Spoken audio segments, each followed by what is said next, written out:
ಎಲ್ಲರಿಗೂ ನಮಸ್ಕಾರ. ನೋಡಿ ಎಷ್ಟೊಂದು ದಿವಸ ಆಯ್ತು ವೀಡಿಯೋ ಹಾಕೋಕ್ಕೆ ಆಗ್ತಾಯಿಲ್ಲ. ಹಬ್ಬ ಬಂದುಬಿಟ್ರೆ ಹಾಗೆ ಆಗೋದೇ ಇಲ್ಲ. ನೋಡಿ ಕಾಯಿ ಒಬ್ಬಟ್ಟು ಮಾಡೋದನ್ನು ನೋಡೋಣ ಇವತ್ತು. ಕಾಯಿ ತುರ್ಕೊಂಬಿಡೋಣ. ಮೊದಲು ಎಲ್ಲ ಚೆನ್ನಾಗಿ ತುರ್ಕೊಂಬಿಟ್ಟು ಅದನ್ನು ರುಬ್ಕೊಂಬಿಡೋಣ. ನೀರು ಹಾಕ್ಕೋಬಾರ್ದು, ಹಾಗೆ ರುಬ್ಕೋಬೇಕು. ಫುಲ್ ನೈಸಂಗೆ ರುಬ್ಕೋಬೇಕು ತುಂಬ ಚೆನ್ನಾಗಿ. ಒಂದು 3 ಚಮಚ ಗಸಗಸೆ ಹುರ್ಕೊಳ್ಳೋಣ. ಗಸಗಸೆ ಹುರಿದು ತಗೊಂಡು 3 ಲೋಟ ಬೆಲ್ಲ ಹಾಕ್ಕೊಳ್ಳೋಣ.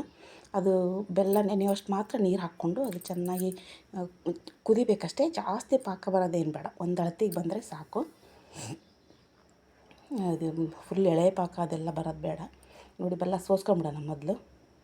ನೋಡಿ ಈ ಹದಕ್ಕಿದ್ರೆ ಸಾಕು ಪಾಕ. ಇವಾಗ ಒಂದು ರುಬ್ಕೊಂಡಿದ್ದೆಲ್ಲ ಕೊಬ್ಬರಿನ ಇದಕ್ಕೆ ಹಾಕೊಂಬಿಡೋಣ. ಕಾಯಿ ಒಬ್ಬಟ್ಟು ಮಾಡೋದು ಹೇಗೆ ಅಂತ ತುಂಬ ಈಸಿಯಾಗಿ ಮಾಡ್ಕೊಬೋದು. ಹೇಗೆ ಅಂತ ನೋಡೋಣ.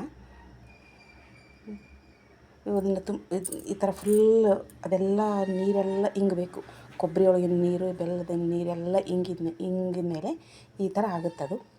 ಅದಕ್ಕೆ ಸ್ವಲ್ಪ ಶುಂಠಿ, ಏಲಕ್ಕಿ, ಲವಂಗದ ಪುಡಿಯನ್ನು ಮಿಕ್ಸಿ ಮಾಡ್ಕೊಳ್ಳೋಣ. ಇವು ಹುರಿದಿರೋ ಗಸಗಸೆಯನ್ನು ಹಾಕ್ಕೊಳ್ಳೋಣ. ಇದಕ್ಕೆ ಸ್ವಲ್ಪ ಉಪ್ಪು ಹಾಕ್ಕೊಳ್ಳೋಣ.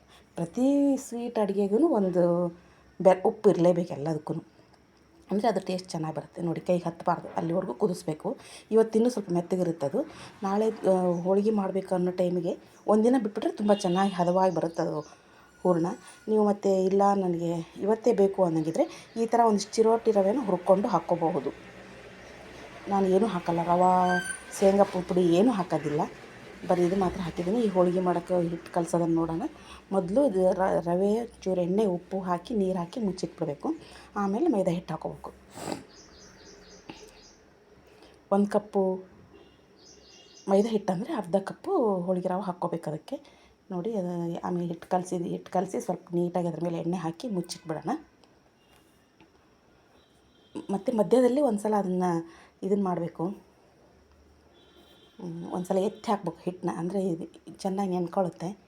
ನೋಡಿ ಇದು ಹೂರಣ ರೆಡಿಯಾಗಿದೆ. ಇವಾಗ ಎಷ್ಟು ಚೆನ್ನಾಗಿ ಬಂದಿದೆ ನೋಡಿ. ಏನೂ ಹಾಕಿಲ್ಲ, ಅದಕ್ಕೆ ರವೆ ಹಾಕಿಲ್ಲ, ಶೇಂಗಾ ಪುಡಿ ಹಾಕಿಲ್ಲ, ಅಕ್ಕಿ ಹಾಕಿಲ್ಲ. ಎಷ್ಟು ಚೆನ್ನಾಗಿ ಬಂದಿದೆ. ಅದೇ ನೋಡಿ ಇವಾಗ ಹಿಟ್ಟನ್ನು ತುಂಬ ಹದವಾಗಿ ರೆಡಿಯಾಗಿದೆ. ಈ ಥರ ಇರಬೇಕು ಹಿಟ್ಟು. ನೋಡಿ ಹಿಂಗೆ ಅಂದರೆ ಬಂದುಬಿಡ್ಬೇಕು ಅದು ಕೈಗೆ.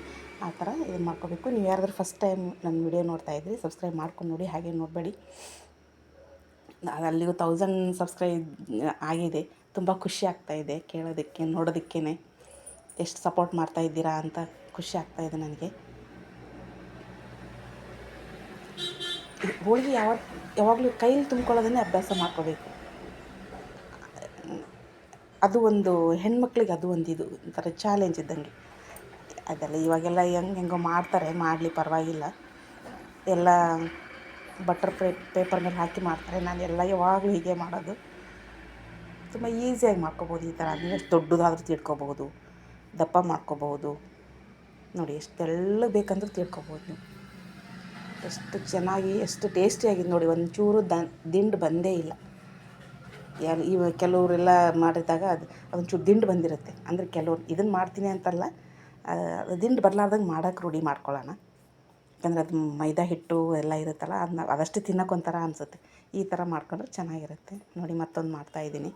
ಹಾಗೆ ರೊಟ್ಟಿ, ಒಬ್ಬಟ್ಟು ಈ ಥರ ಮಾಡ್ತಾಯಿದ್ರಾಗೆ ಕಂಟಿನ್ಯೂ ಮಾಡ್ತಾನೆ ಇರ್ತೀನಿ. ನಾನು ಬೇಗ ಬೇಗ ಬೇಗ ಬೇಗ ಮಾಡಿಬಿಡ್ತೀನಿ ನಾನು.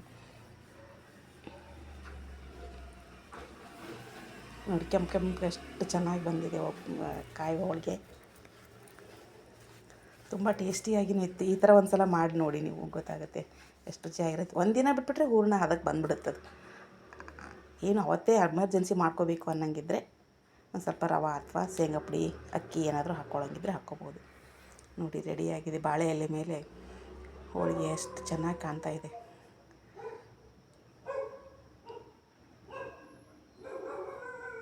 ತುಂಬ ರುಚಿಯಾಗಿತ್ತು ಒಬ್ಬಟ್ಟು ಮಾತ್ರ. ಗಣೇಶ ಚತುರ್ಥಿ ಹಬ್ಬದ ಶುಭಾಶಯಗಳು ಎಲ್ಲರಿಗೂ ಕೂಡ. ಒಂಚೂರು ತುಪ್ಪ ಹಾಕ್ಕೊಂಡು ತಿಂದರೆ ಸಾಕು.